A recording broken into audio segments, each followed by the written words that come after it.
लिए मैं आम आदमी पार्टी के सभी कार्यकर्ताओं को और विशेषकर यहाँ की टीम जो मंच पे बैठी है आम आदमी पार्टी की, उसको बहुत बहुत धन्यवाद देता हूँ, बहुत बहुत बधाई देता हूँ। हमारे मंच पर उपस्थित ईसुदान गढ़वी जी, जो आप सबके बीच पहले टीवी के जरिए आते थे, टीवी पे देखते थे ना इनको, क्या करते थे ये? गाने गाते थे हैं? क्या करते थे? डिबेट करते थे। ये डिबेट किसी के कपड़ों पे नहीं करते थे, ये डिबेट किसी के नेताओं के और एक्टर्स के खाने पीने पे नहीं करते थे, ये किसानों की जमीन पे डिबेट करते थे, मजदूरों के मुद्दों पे डिबेट करते थे, ये नौजवानों की नौकरियों के पेपर फूटते थे उन पे डिबेट करते थे, ये स्कूलों पे डिबेट करते थे, ये अस्पतालों पे डिबेट करते थे। इसलिए आप इनको देखते थे। कई कई लाख रुपए महीने कमाते थे, लेकिन इसलिए छोड़ दिया इन्होंने अपनी नौकरी कि टीवी डिबेट करके जितना ठीक कर सकता था कर सकता था, अब राजनीति में आके ठीक करना पड़ेगा, वरना काम नहीं चलेगा। आम आदमी पार्टी के जब कार्यकर्ताओं से आप मिलोगे, इस गांव के, पाटन विधानसभा के, दिल्ली के, देश के, आपको 90% लोग ऐसे मिलेंगे जो कहीं बढ़िया नौकरी कुछ काम कर रहे थे, अपना घर चला रहे थे, लेकिन लगा कि नहीं अब काम नहीं चलेगा, बदलने के लिए आना पड़ेगा, परिवर्तन के लिए आना पड़ेगा। दिल्ली में यह हुआ, पंजाब में यह हुआ, और आज मैं गुजरात में होते हुए देख रहा हूं। आप सबने आज यहां इतनी बड़ी संख्या में उपस्थित होकर, मैं 3 सभाएं कर चुका हूं कल से पाटन विधानसभा में। आपने बता दिया है कि पाटन का अगला विधायक कौन है, आपने पहले से बता दिया है, लेकिन संभाल के रखना। लावेश भाई, आपके कंधों पे बड़ी जिम्मेदारी डाल दी है लोगों ने, एडवांस में बधाई दे रहा हूं मैं आपको इसके लिए। अभी मैं मंच पे आया तो बहुत सारे समाज के लोगों ने स्वागत किया, अलग अलग समाज, व्यापारी समाज, मजदूर समाज, राजपूत समाज, मुस्लिम समाज, हिंदू, सब तरह के समाज के व्यापारी, बनिया समाज, सब तरह के लोगों के समाज के लोग आए। एक समाज ने पगड़ी दी, किसी ने गले में माला डाली। मैं सबको बहुत बहुत धन्यवाद करता हूं इस प्यार और इस सम्मान के लिए। ये जो परिवर्तन के लिए हम निकले हैं, आज लावेश भाई ने बड़ी अच्छी बात कही। इस सभा में आज जितने लोग बैठे हैं, मुझे लगता है मेरी उम्र के बहुत लोग हैं, 60-70 साल की उम्र के भी बहुत लोग हैं, दिख रहे हैं। जो लोग बड़ी उम्र के नौजवान साथी तो थोड़ा पहली दूसरी बार इस तरह की चुनावी सभा में आ रहे होंगे। जो लोग बड़ी उम्र के हैं, इस चौक पे बहुत सारी सभाएं हुई होंगी, हुई है कि नहीं है? मेरे को गुजराती नहीं आती है, थोड़ा गुजराती में गरीब हूं मैं, ये मेरी गरीबी स्वीकार करो कि मैं गुजराती में गरीब हूं। मेरे को हिंदी आती है, आपको हिंदी आती है? हिंदी में बोलूं? देखो ये आपकी अमीरी है, आपको गुजराती भी आती है और हिंदी भी आती है, मेरे को खाली हिंदी आती है। ये दिल्ली वाले की गरीबी है, ये गुजरात वालों की अमीरी है कि गुजराती में भी बोल लेते हैं और हिंदी में भी बोल लेते हैं, गुजराती भी समझ लेते हैं। तो मैं ये कह रहा था, इस चौक पे पॉलिटिकल सभाएं तो बहुत होती रहती होंगी, खूब होती होंगी, बड़ी सभाएं देखी होंगी आपने, दुकान वालों ने सुनी भी होंगी, आप सब छोटी सी जगह आए होंगे सुनने। याद करके बताओ कि क्या इस चौक के इतिहास में कभी इस बात पे चर्चा हुई है कि स्कूल बनने चाहिए कि नहीं बनने चाहिए? आज पहली बार चर्चा हो रही है इस बात पर। कभी चर्चा हुई है कि आओ वोट दे देना, हम आपके लिए स्कूल बनवाएंगे? कभी चर्चा नहीं हुई। कभी इस बात पे चर्चा नहीं हुई कि वोट दे देना, हम आपके लिए अस्पताल बनवाएंगे। इस चौक के राजनीतिक इतिहास में कभी कोई राजनीतिक सभा इस बात पे नहीं हुई कि आपके घर में कोई बाहर जाए मोटरसाइकिल पे, कार पे, और उसका एक्सीडेंट हो जाए तो चिंता मत करना, ऐसी सरकार लाओ जो दिल्ली की तरह से अगर किसी का एक्सीडेंट हो जाए तो उसको यह चिंता ना हो कि पैसे कहां से आएंगे, पैसे उसके इलाज के सारे सरकार देगी। इसकी चर्चा नहीं हुई कभी। कभी इसकी चर्चा नहीं हुई कि नौकरियों में पेपर फूट रहे हैं, हमारे नौजवान नौकरी नहीं करें, क्या करेंगे, नौकरियां नहीं मिलेंगी तो क्या करेंगे। आज चर्चा हो रही है। ये परिवर्तन है। आज गुजरात में हर जगह इस परिवर्तन की बात हो रही है कि अब तो परिवर्तन चाहिए, अब तो बस परिवर्तन चाहिए। और इस बार का परिवर्तन नेताओं का परिवर्तन नहीं है, इस बार का परिवर्तन पार्टियों का परिवर्तन नहीं है, इस बार का परिवर्तन अपने घर के लिए परिवर्तन है। जिसको लावेश भाई ने कहा कि परिवर्तन अभी तक यही करते रहे।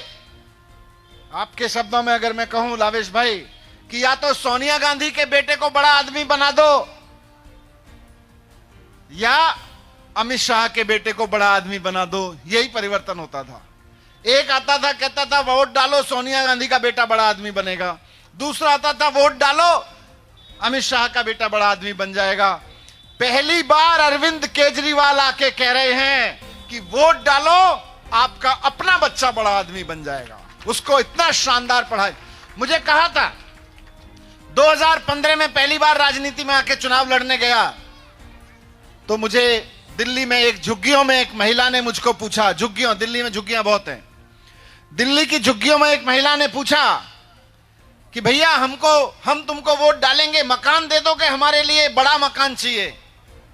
मैंने कहा बहन नेता हूं, अब ज्यादा बोलोगी हो सकता है कह दूं कि मकान दे दूंगा, लेकिन ईमानदारी की बात बताता हूं, ईमानदारी की बात बोलूंगा। मुझे नहीं पता कि मैं आपको मकान दे पाऊंगा कि नहीं दे पाऊंगा। उसकी साथ में अपने बच्चे को लेके जा रही थी, ये छोटे बच्चे जितने चल रहे हैं ना, ऐसे बच्चे को साथ में लेके जा रही थी सड़क पे। बच्चे की ओर मैंने देख के कहा कि बहन मेरे को नहीं पता कि मैं तुम्हें बड़ा मकान दे पाऊंगा कि नहीं दे पाऊंगा, लेकिन इतना जरूर है कि अगर आपने मुझको वोट दिया और सरकार बन गई तो आपके बच्चे को इतना बड़ा दूंगा, तो ये बड़ा कर दूंगा कि ये आपका मकान बनवाएगा बड़ा वाला, ये आपको मकान में लेके जाएगा। आज ये तय करने का समय है साथियों कि हमको सोनिया गांधी का बेटे को बड़ा नहीं बनाना, हमें अमित शाह के बेटे को बड़ा नहीं बनाना, हमें अपने घर में बैठे हुए बच्चे को बड़ा आदमी बनाना है। और उसको बड़ा आदमी ना बीजेपी बना सकती, ना कांग्रेस बना सकती, और मैं बड़ी बात कह रहा हूं ना आम आदमी पार्टी बना सकती। केवल और केवल स्कूल बना सकते हैं, उसको कॉलेज बड़ा आदमी बना सकते हैं। हम में और उनमें इतना ही अंतर है कि वो यहां पे आएंगे, कांग्रेस वाले आएंगे तो आपको समझाएंगे बीजेपी वाले कैसे खराब हैं, कितने खराब धर्म के हैं, कितने खराब जाति के हैं, कितने खराब उसके हैं। बीजेपी वाले आएंगे तो कांग्रेस वालों के बारे में समझाएंगे, देखो फलानी जाति के हैं, देखो फलाने धर्म के हैं, फलाने क्षेत्र के हैं, फलानी फलानी ऐसी शर्ट पहनते हैं, ऐसी कमीज पहनते हैं, ऐसी पैंट पहनते हैं, ऐसे देखते हैं, ऐसे करते हैं। अरे कोई कहीं देखो, कोई कुछ शर्ट पहनो, कैसा पहनो, मेरे बच्चे के लिए स्कूल दोगे कि नहीं दोगे ये बताओ, मेरे बच्चे के लिए कॉलेज दोगे कि नहीं दोगे ये बताओ। यहां पे ये लड़के आए हुए हैं, फाइल दी है मुझको, एक बार बताना आप लोगों ने दी है। इनका कहना, इनकी मांग है, इनकी मांग महत्वपूर्ण है, लेकिन इस मांग से ज्यादा एक महत्वपूर्ण है जिसलिए मैं ये फाइल यहां मंच पे लेके आया। इस फाइल में इन लोगों ने मांग की है कि सरकारी स्कूलों में कंप्यूटर टीचर नहीं है, कंप्यूटर टीचर की वैकेंसी नहीं है, मतलब पोस्ट ही नहीं क्रिएट की हुई है, यही बोल रहे हो ना। सरकारी स्कूलों में कंप्यूटर टीचर के पद नहीं बनाए हुए हैं गुजरात सरकार ने। 21वीं सदी में सन 2022 में अगर दुनिया में कोई ये सुनेगा कि भारत के एक राज्य में कंप्यूटर टीचर के पद नहीं बने हुए हैं, हंसेगा हमारे ऊपर। फिर पढ़ा क्या रहे हो? अरे 21वीं सदी में अगर आप अपने बच्चों को कंप्यूटर नहीं पढ़ा रहे हो तो क्या पढ़ा रहे हो? 21वीं सदी में के स्कूलों में अगर कंप्यूटर के टीचर रखने के लिए आपके पास पद नहीं है तो लानत है ऐसी सरकार पर और लानत है ऐसी शिक्षा व्यवस्था पर। बात सिर्फ पदों की नहीं है, भर्तियां तो होनी चाहिए लेकिन पद भी होने चाहिए। मुझे आपकी चिंता है भाई, लेकिन आपसे ज्यादा मेरा दिल इस बात के लिए रो रहा है कि आज हमारे स्कूलों में जो बच्चे बैठे हैं वो 21वीं सदी में बैठ के उनको कंप्यूटर नहीं है, कंप्यूटर टीचर नहीं है, क्या पढ़ रहे हैं। मुझे आपकी भी चिंता है लेकिन उन बच्चों की भी चिंता है जो अभी स्कूलों में पढ़ रहे हैं, क्या पढ़ा रहे होंगे हम उनको वहां पे बिठा के। आइए बदलते हैं, इस परिवर्तन को बदलते हैं। फिर से कहूंगा कि अपने बच्चे को बड़ा आदमी बनाने के लिए वोट डालिए। एक और चीज जिसकी गारंटी अरविंद केजरीवाल जी ने दी, ईशुदान भाई ने उसका जिक्र किया और दिल्ली में करके दिखाया, पंजाब में हो गया। कोई रॉकेट साइंस नहीं है। भाजपा वाले हमेशा कहते हैं बिजली फ्री नहीं होनी चाहिए, बिजली फ्री नहीं होनी चाहिए, फ्री संभव ही नहीं है, रेवड़ी हो जाएगी, बदनाम हो जाएगा, बर्बाद हो जाएगा। दिल्ली में करके दिखाया जीरो बिजली का बिल, पंजाब में हो गया जीरो बिजली का बिल, गुजरात में भी हो सकता है जीरो बिजली का बिल। शर्त यह है कि आपके वोट से कांग्रेस नेता के घर का बिजली का बिल जीरो होगा या आपके वोट से बीजेपी के नेता का बिजली का बिल जीरो होगा या आपके घर बिजली का बिल जीरो होगा। अगर बीजेपी वालों को वोट दोगे और बीजेपी वाला जीतेगा तो बीजेपी के नेता का बिजली का बिल जीरो होता है। अगर कांग्रेस का नेता जीत के जाता है तो कांग्रेस के नेता का बिजली का बिल जीरो होता है। अगर झाड़ू वाला जीत के जाता है तो आपके घर का बिजली का बिल जीरो होता है। यही अंतर है अरविंद केजरीवाल और हम बाकी लोगों में। आप लोगों में से बहुत सारे लोग यूट्यूब देखते होंगे, यूट्यूब है बहुत लोगों पे होगा, कभी सर्च कर लेना, जब कभी मन करे सर्च कर लेना बीजेपी के नेताओं के भाषण, सर्च कर लेना कांग्रेस के नेताओं के भाषण, सर्च कर लेना आम आदमी पार्टी के अरविंद केजरीवाल जी के भाषण। आपको लगेगा बीजेपी वाले और कांग्रेस वाले एक दूसरे को गाली देने की राजनीति के अलावा इनको कोई राजनीति नहीं आती है। इधर आप अरविंद केजरीवाल जी की राजनीति देखोगे, उनके भाषण सुनोगे, आपको लगेगा इस आदमी को स्कूल, अस्पताल, कॉलेज, बिजली के बिल जीरो, नौकरी, महंगाई से लड़ना, इसके अलावा कुछ आता है कि नहीं आता। इसको ऐसी राजनीति नहीं आती। हमको राजनीति नहीं आती। हमको तो केवल स्कूल ठीक करने आते हैं, हमको केवल कॉलेज ठीक करने आते हैं, हमको केवल अस्पताल ठीक करने आते हैं, हमको बिजली के बिल जीरो करने आते हैं। सत श्री अकाल, धन्यवाद। मैं आपके बीच में दिल्ली से केवल यही कहने आया हूं कि इस बार के चुनाव में अपने बच्चों के लिए, अपने घर के लिए वोट करिए और केजरीवाल जी को एक मौका देके देखिए। केजरीवाल जी की गारंटी है, जैसा यशोदान भाई ने अभी कहा, केजरीवाल जी की गारंटी है कि आम आदमी पार्टी की सरकार बनेगी तो गुजरात में 300 यूनिट तक के बिजली के बिल जीरो आने लगेंगे। ये गारंटी है। दिल्ली में हो गया, चल रहा है सालों से। पंजाब में सरकार बनते ही हो गया, गुजरात में भी सरकार बनते ही हो जाएगा। सरकारी स्कूल प्राइवेट स्कूलों जैसे कर दिए जाएंगे और कंप्यूटर टीचर तो छोड़ो, वहां पे आधुनिक कंप्यूटर साइंस की पढ़ाई कराई जाएगी जैसे दिल्ली में करा रहे हैं। आज दिल्ली में के सरकारी स्कूलों में चमत्कार हो गया। दिल्ली में सरकारी स्कूलों में गरीब से गरीब आदमी, रिक्शे वाले का बच्चा, यहां तक कि मजदूर का बच्चा, दिहाड़ी मजदूर का बच्चा बिना कोचिंग के पढ़ के शानदार अंग्रेजी बोलता है और बिना लंबी चौड़ी महंगी महंगी कोचिंग के आईआईटी में दाखिला हो रहा है, इसका इंजीनियरिंग में दाखिला हो रहा है, उसका मेडिकल में दाखिला हो रहा है। उसका शिक्षा के जरिए समाज को अमीर बनाना है। कोई लोग कहेंगे ऐसे अमीर बना देंगे, वैसे अमीर बना देंगे, कोई नहीं बन सकता। शिक्षा के जरिए अमीर बनाना है। आज दिल्ली में गरीब से गरीब आदमी का बेटा सरकारी स्कूल में पढ़ता है, जो जाके मेडिकल की तैयारी करता है, इंजीनियरिंग की तैयारी करता है। अभी मैं और केजरीवाल जी 10 दिन पहले कुछ बच्चों से मिल रहे थे। एकदम बेहद गरीब परिवार का प्लास्टिक की चप्पल बनाने वाली फैक्ट्री का दिहाड़ी मजदूर का बेटा मिला मुझको। बोला सर मैं 5 साल से आप लोगों की एजुकेशन की वजह से आज मैंने आईआईटी में एडमिशन ले लिया है। वो 4 साल बाद इंजीनियर बन के निकलेगा आईआईटी से। कम 2 से 3 लाख रुपए की तनख्वाह होगी उसकी, कम से कम। दिहाड़ी मजदूर का बेटा बिना पैसा खर्च किए 2 से 3 लाख रुपए महीने की कमाई पे चल जाएगा। यह है केजरीवाल जी का जादू, यह है केजरीवाल जी का चमत्कार। इसलिए मांग रहा हूं कि एक मौका देके देखिए। दिहाड़ी मजदूर, रिक्शे वाले का बेटा, अभी एक वहां पे मेड होती है घरों में काम करने वाली, मेड की बेटी डॉक्टर बन रही है, अभी मिली। माता मुश्किल से 4,000-5,000 रुपए कमाती है, पिता नहीं है। आज नीट की परीक्षा देके एम्स में दाखिला लिया है उसने, डॉक्टर बनेगी, एमबीबीएस करेगी। जिस दिन 4-5 साल बाद एमबीबीएस करके निकलेगी, कम से कम 2-3 लाख रुपए महीने कमाएगी। 5,000 रुपए कमाने वाली की बेटी 5 लाख रुपए कमाया करेगी 5 साल के अंदर, 4 साल के अंदर। ऐसे सरकार अमीर बनाती है, ऐसे अमीर बनेंगे लोग। यहां तो बीजेपी वालों का अमीर बनाने का फॉर्मूला है, आप जानते हैं। मेहसाणा दूर नहीं है, मुझे हो सकता है यहां की भी कहानी हो। कल मेहसाणा में था, वहां के पत्रकारों ने मुझे बताया, वहां के कुछ नेताओं ने भी बोला हाँ बात ठीक है, कार्यकर्ताओं ने बोला। मेहसाणा के एक बीजेपी के नेता हैं, मैं नाम नहीं लूंगा, नाम आप जानते हैं। मेहसाणा के बीजेपी के नेता हैं, चुनाव लड़ने से पहले जब राजनीति में आए थे तो 4 बीघे जमीन के मालिक होते थे, आज 1000 बीघा जमीन के मालिक हो गए हैं। यहां नेता अमीर होते हैं। मैं कह रहा हूं कि आप 5,000 रुपए कमाते हैं, आप अपने बच्चे के लिए अपना वोट दे दीजिए इस बार। 5 साल बाद उसका कैरियर उस तरफ चला जाएगा जहां वो 5 लाख रुपए महीने कमाया करेगा। ये आपको लेकिन करना पड़ेगा, ये बदलाव आपको करना पड़ेगा। इस और कोई राजमार्ग है ही नहीं। कोई नेता यहां आके खड़ा हो और कहे मुझको वोट दे दीजिए, मैं दफ्तर में बैठ के ऐसी योजना बनाऊंगा। कोई योजना आपको अमीर नहीं बना सकती, केवल और केवल शिक्षा आपको अमीर बना सकती है। अच्छी शिक्षा आपको अमीर बना सकती है, और वो अच्छी शिक्षा देना केवल और केवल अरविंद केजरीवाल को आता है, बाकी सब किसी को नहीं आता। जब से अरविंद केजरीवाल जी गुजरात की जमीन पर चुनाव की तैयारी के लिए आने लगे हैं, एक बड़ा बदलाव आपने देखा होगा, और बताना सही कह रहा हूं कि गलत। जब से अरविंद केजरीवाल जी गुजरात में चुनाव प्रचार के लिए आने लगे हैं और कहने लगे कि हम सरकारी स्कूल ठीक करेंगे गुजरात के, 27 साल से भारतीय जनता पार्टी सरकार में है।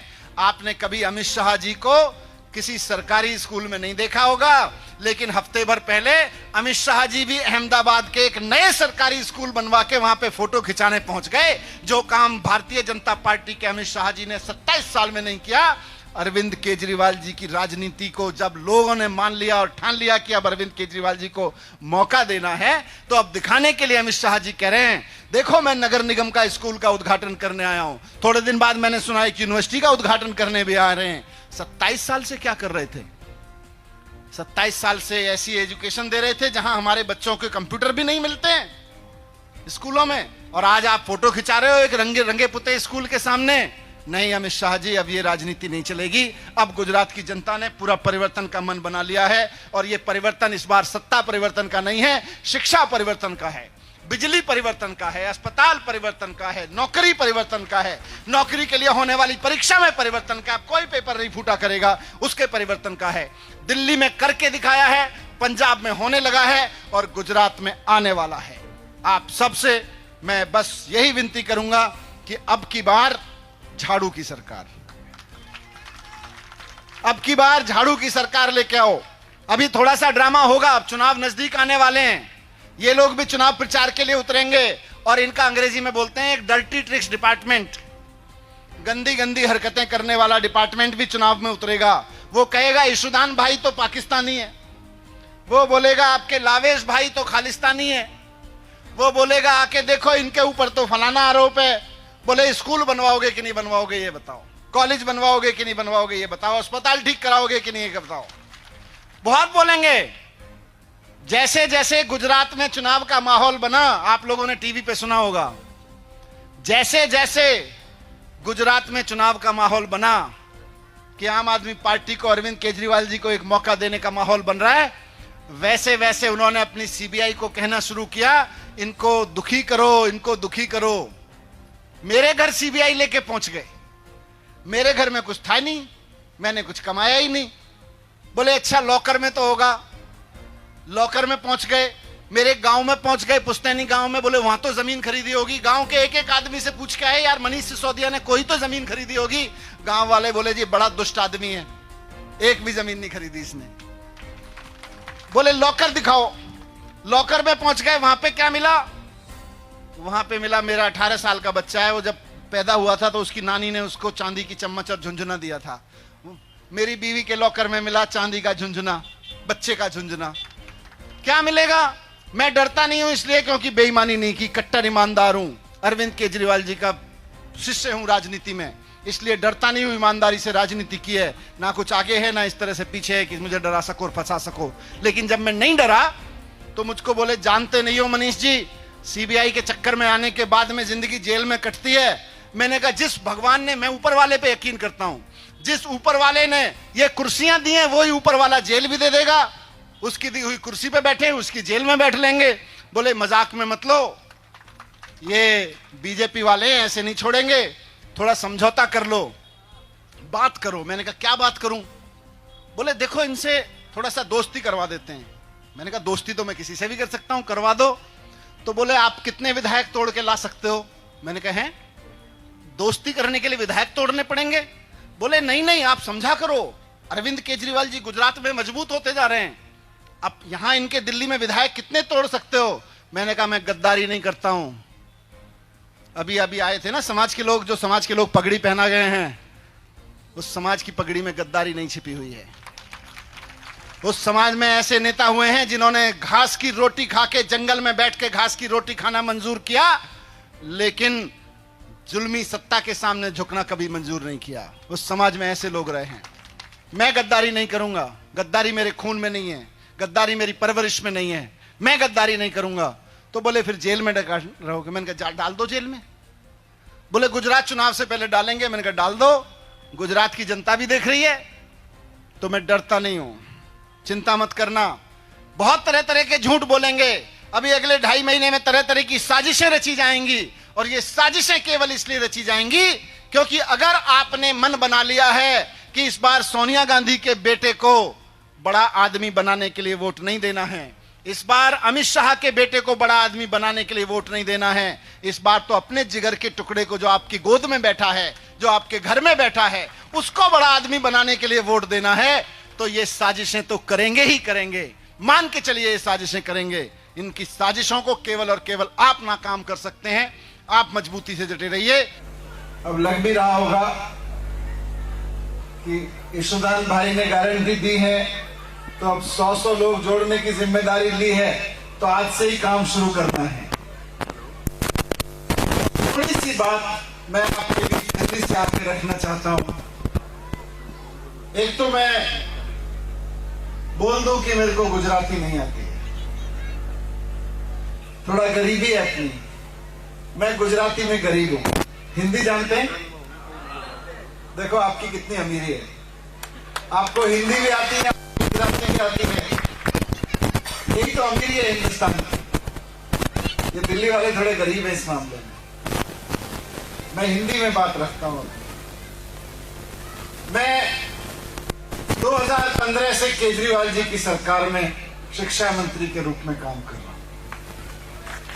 और 2015 में जब दिल्ली में शिक्षा मंत्री के रूप में काम करना शुरू किया, तो दिल्ली के जो सरकारी शालाएं थी, सरकारी स्कूल थे, उनको बोलते थे खड्डे वाले स्कूल, टेंट वाले स्कूल, टप्पर वाले स्कूल। जाले लगे रहते थे उसमें, कबाड़ खाने जैसे दिखते थे।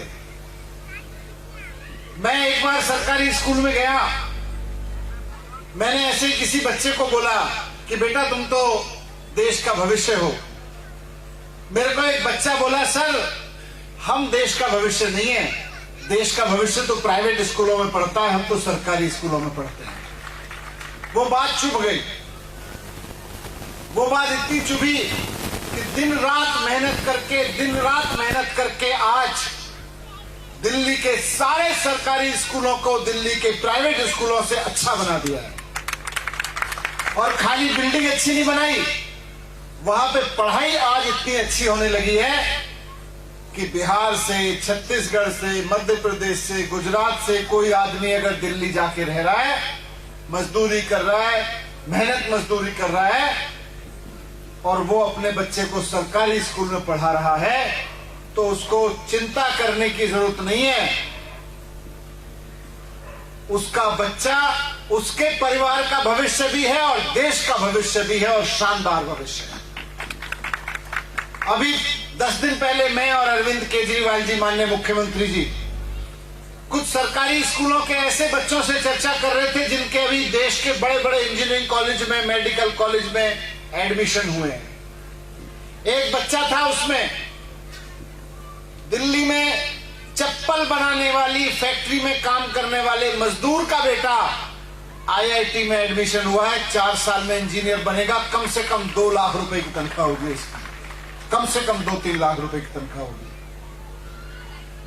एक बच्चा जिसके माता पिता की डेथ हो गई 10 साल पहले, भाई ने उसको 8,000 रुपए महीने कमाता था भाई, उसने उसको पढ़ाया, आज उसका बड़े मेडिकल कॉलेज में एडमिशन हुआ है, उसको कम से कम 2-3 लाख रुपए महीने मिलने लगेंगे जिस दिन वो 4 साल की पढ़ाई पूरी कर लेगा। हम लोग राजनीति में नए नए आए, हमको राजनीति नहीं आती। यशोदान भाई को राजनीति नहीं आती, सागर भाई को राजनीति नहीं आती, यहां आम आदमी पार्टी के जितने कार्यकर्ता खड़े हैं इनको राजनीति नहीं आती, लेकिन हमको स्कूल चलाने आते हैं। हमको स्कूल ऐसे चलाने आते हैं कि एक गरीब से गरीब आदमी का बेटा भी, जिसके पास पैसा ना हो, गरीब से गरीब आदमी की बेटी जिसके सपने इंजीनियर, डॉक्टर, आईएएस बनने के हो, आईपीएस बनने के हो, बिना पैसा खर्च किए डॉक्टर बना देंगे, उसको हमको ये आता है। बिना पैसा खर्च किए उसको इंजीनियर बना देंगे, उसको आईएएस आईपीएस बना देंगे, ये हमको आता है। और ये बीजेपी वालों को नहीं आता। अगर आता तो 27 साल में कर देते। यहां एक भी सरकारी स्कूल बता दो यहां पे जहां से कोई बच्चा आईआईएम पहुंचा हो। यहां आपके अहमदाबाद में आईआईएम है, बड़ा मैनेजमेंट का कॉलेज है। आज दिल्ली के सरकारी स्कूलों के बच्चे वहां पे पढ़ने आ रहे हैं। हमको ये आता है। हमको अभी सागर भाई बोल रहे थे कितना एकड़ से कितने एकड़ पहुंचा आपका वो महसाणे वाला बीजेपी का नेता? 4 बीघा से 1000 बीघा अपना करना नहीं आता, लेकिन इतना जरूर आता है कि 4x4 की झोपड़ी में रहने वाले को बच्चे को ऐसा पढ़ा दो कि वो 400 बीघा जमीन खरीद सके, बड़ा आदमी बन जाए। इतना आता है। और ये किया है, दिल्ली में करके दिखाया है। हमको स्कूल ठीक करने आते हैं, हमको अस्पताल ठीक करने आते हैं। यहां पे ये बोलते हैं सरकारी अस्पताल ठीक नहीं हो सकते, प्राइवेट अस्पतालों में इलाज कराने जाओ। हमने कहा दिल्ली के लोगों से, गरीब हो या अमीर, हम सरकारी अस्पताल ठीक करके देंगे। 5 साल के अंदर अंदर दिल्ली में सरकारी अस्पताल इतने अच्छे कर दिए कि प्राइवेट अस्पतालों की जरूरत नहीं पड़ती लोगों को जाने की। पूरे देश में बिजली महंगी हो रही है, पूरे देश में। केवल दिल्ली एकमात्र ऐसी जगह है जहां पे दिल्ली में बिजली के बिल 0 आते हैं। हमको राजनीति करनी नहीं आती, हमको अपने दोस्तों को अमीर बनाना नहीं आता, लेकिन हमें गरीब आदमी को महंगाई से लड़वाना आता है, क्योंकि उसको बिजली का बिल ना देना पड़े, उसके घर में बिजली का बिल 0 आ जाए। ये केजरीवाल जी को ही आता है। दिल्ली के लोगों ने केजरीवाल जी को मौका दिया। आज दिल्ली के 47 लाख घरों में बिजली के बिल 0 आते हैं और 51 लाख घरों में पंजाब में 0 आने लगे पहले महीने से। अभी यहां पे अभी पहला महीना है। हमको ये करना आता है। हमको बसें फ्री करनी आती है महिलाओं के लिए, हमको अपने लिए फ्री करना नहीं आता।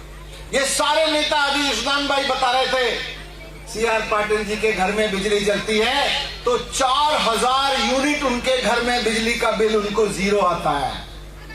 हमको यह आता है कि इस गांव में, गुजरात के गांवों में एक किसान, एक शहरों में रहने वाला कोई मजदूर, कोई नौकरी करने वाला आदमी, व्यापारी अपने घर में बिजली का बिल जलाए, बिजली जलाए, पंखा चलाए तो उसका बिजली का बिल 0 कैसे आए, हमको यह आता है।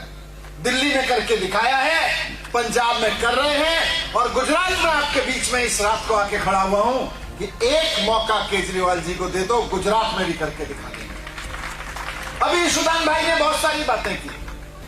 उन्होंने बोला हम सरकारी स्कूल इतने शानदार कर देंगे, उन्होंने बोला हम सरकारी अस्पताल बहुत शानदार कर देंगे, उन्होंने बोला हम 300 यूनिट बिजली फ्री देंगे, बिजली के बिल 0 आएंगे आप सबके मार्च के महीने से। उन्होंने बोला बेरोजगार नौजवान जिनको नौकरी नहीं मिल रही है उनको 3000 रुपए महीने का भत्ता देंगे, महिलाओं को 1-1000 रुपए देंगे, बसें फ्री कर देंगे। ये सारी बात इन्होंने बोली। 50 लाख सरकारी नौकरियां देंगे, ये 10 लाख सरकारी नौकरियां देंगे, इन्होंने ये बोला। ये बीजेपी वाले बोलते हैं कहां से लाओगे पैसा? मैं बताऊं पैसा कहां से लाओगे? अब की बार बीजेपी वाला कोई पूछना है कि ये फ्री की रेवड़ी केजरीवाल जी कहते हैं कहां से लाएंगे पैसा, उन्हें बता देना 4 बीघा जमीन को 1000 बीघा जमीन करने का पैसा जहां से आता है वहीं से बिजली का बिल 0 करने का पैसा आएगा। 4 बीघा जमीन को 1000 बीघा करने का पैसा जहां से आता है वहीं से पैसा आएगा महिलाओं के खाते में 1-1000 रुपए डालने का, क्योंकि उसके बाद सरकार में कोई ऐसा नेता नहीं बैठेगा जो अपने जमीन को 4 बीघा से 1000 बीघा करता हो। ऐसे नेता आएंगे जो जनता के लिए काम करते हैं। और मुझे बहुत खुशी है कि आज रात इस सभा में आपका जोश बता रहा है कि अब गुजरात इस बड़े बदलाव के लिए तैयार है। हर तरफ से ये आवाज उठ रही है अब तो बस परिवर्तन चाहिए, अब तो बस परिवर्तन चाहिए, अब तो बस बदलाव चाहिए। स्कूल बदलने का बदलाव, अस्पताल को बदलने का बदलाव। ये जो पेपर फूटते रहते हैं, मुझे बता रहे थे पूरा नॉर्थ गुजरात पढ़े लिखे लड़के लड़कियों से भरा पड़ा है, तैयारी करते हैं लेकिन पेपर फूट जाता है, किस्मत को रोते हैं। ये बंद करना है और जो पेपर फूटने वाले दलाल हैं उनको जेल में भेजना है ताकि फिर कोई पेपर फूटने की हिम्मत ना कर सके। ये करना हमको आता है। दिल्ली में 2015 से पहले बहुत पेपर फूटा करते थे, 2015 के बाद एक भी पेपर नहीं फूटा, रिकॉर्ड उठा के देखें। ये हमको आता है, ये इनको नहीं आता।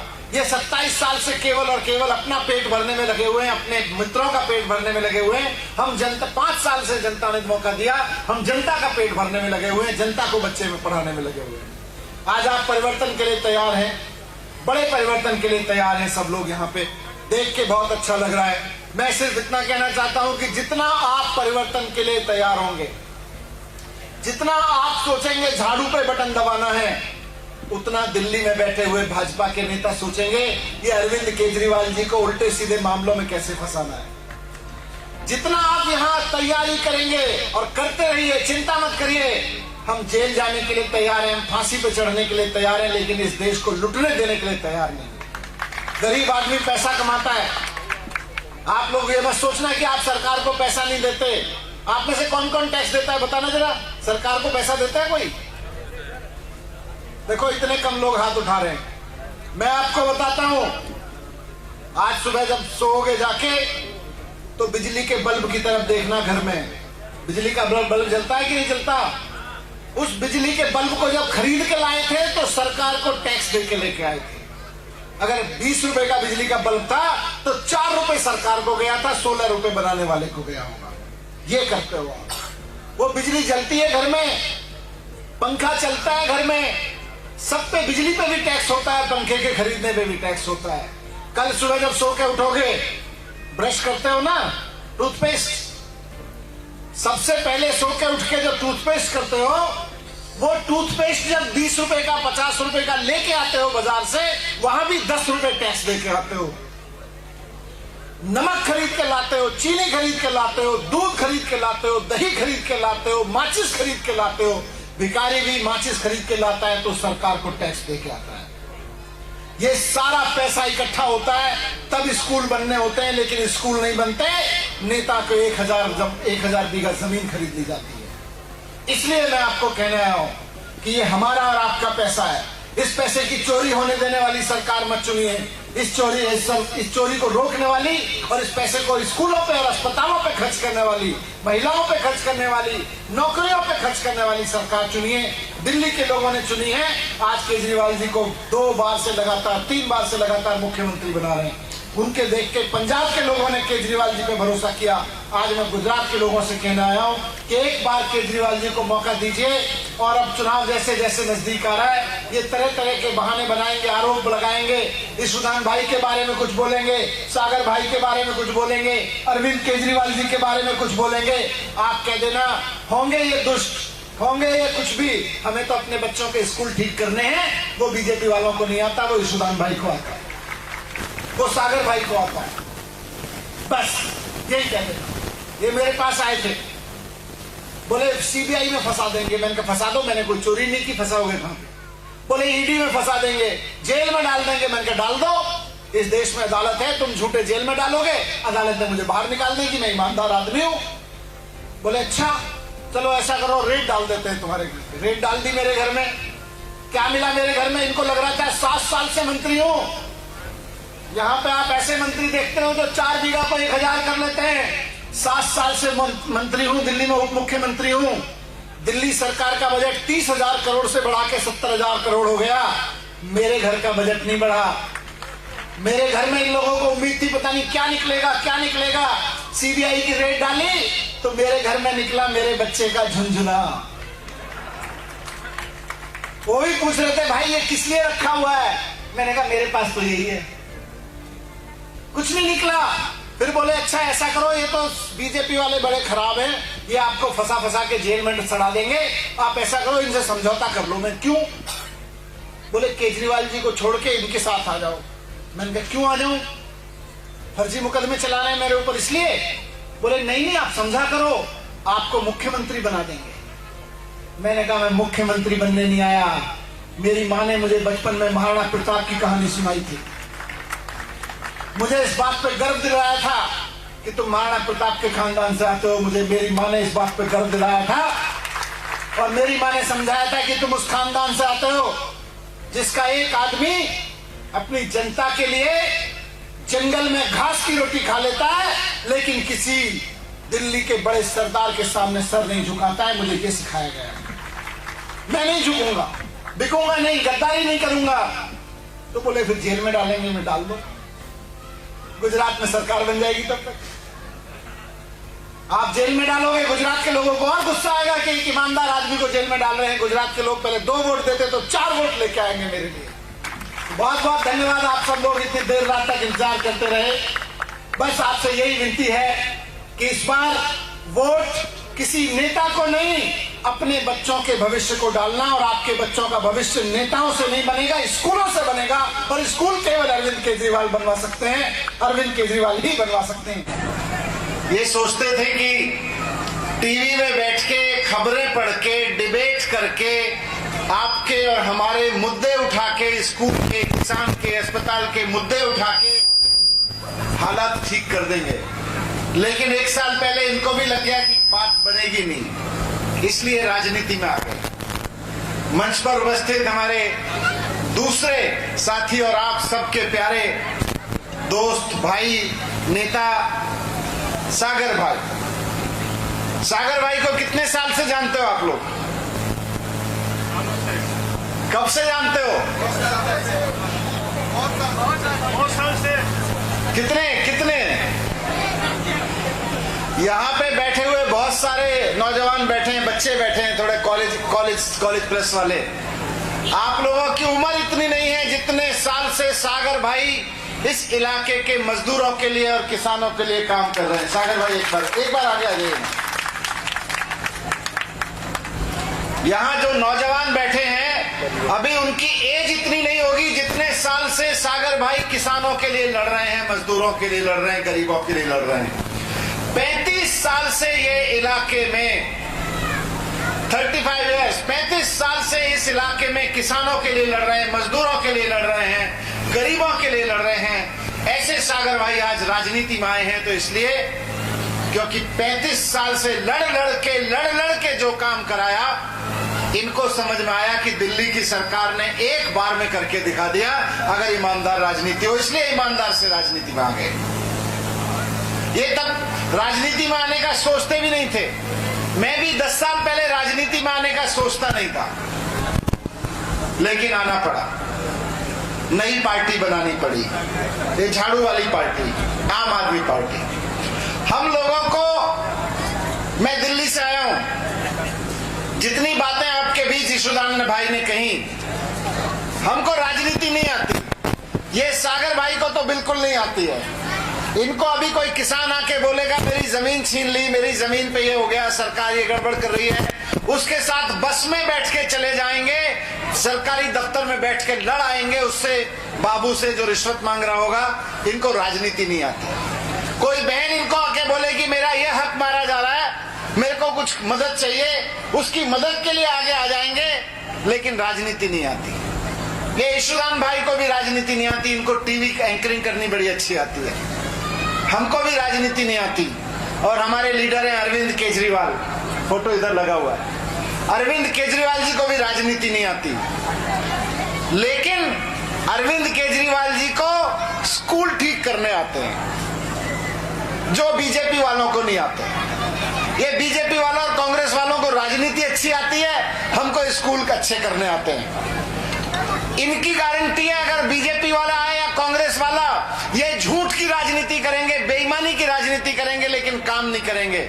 हमारी गारंटी है कि एक बार केजरीवाल जी को मौका देके देखो, आपके इलाके के स्कूल प्राइवेट स्कूलों से बेहतर ना हो जाएं तो कहना क्या कहा था। दिल्ली वालों ने मौका दिया, दिल्ली में हो गए। अभी पंजाब वालों ने केजरीवाल जी के नाम पे मौका दिया, वहां पे हो रहे हैं, दिल्ली में भी हो जाएंगे, यहाँ गुजरात में भी हो जाएंगे। बस इनको एक बार मौका देने की जरूरत है। ये परिवर्तन मांग रहा है। 27 साल से जिस चीज का आप इंतजार कर रहे थे कि कोई तो पार्टी आए जो हमारे बच्चों के लिए अच्छे स्कूल बनाए। शिक्षा से परिवर्तन आता है।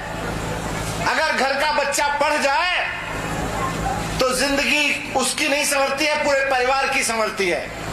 लेकिन बीजेपी जानबूझ के परिवारों को अनपढ़ रखना चाहती है, क्योंकि अगर बच्चे पढ़ लिख गए तो इनके बहकावे में नहीं आएंगे। इसलिए आज केजरीवाल जी पे भरोसा करके एक मौका केजरीवाल जी को दीजिए बड़े परिवर्तन के लिए, स्कूलों में परिवर्तन के लिए, अस्पतालों में परिवर्तन के लिए।